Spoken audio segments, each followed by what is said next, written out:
মহিলা ও শিশু বিষয়ক মন্ত্রণালয়ের অবকাঠামোগত পরিবর্তন না হলে সহিংসতার বিরুদ্ধে সুদৃঢ় অবস্থান নেওয়া সম্ভব হবে না বলে মন্তব্য করেছেন উপদেষ্টা শারমিন এস মুর্শিদ। সচিবালয়ে আন্তর্জাতিক নারী নির্যাতন প্রতিরোধ পক্ষ 2025 উদযাপন উপলক্ষে আয়োজিত সংবাদ সম্মেলনে এ মন্তব্য করেন তিনি।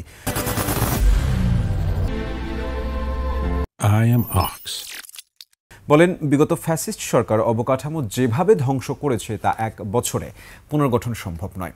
বলেন, উপজেলা ও ইউনিয়নে মন্ত্রণালয়ের কোনো কাঠামো নেই।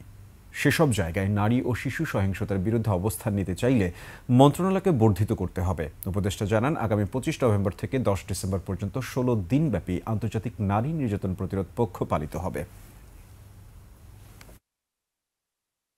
আমরা পারছি না, আমরা পারছি না, সেই জায়গাটিতে এই কমিউনিটির ভেতরে যে সহিংসতাটা হয় সেখানে রিচ করতে হলে, সেই জায়গাটা স্পর্শ করতে হলে আমার মন্ত্রণালয়কে এক্সপ্যান্ড করে ইউনিয়ন পর্যন্ত নিয়ে যেতে হবে।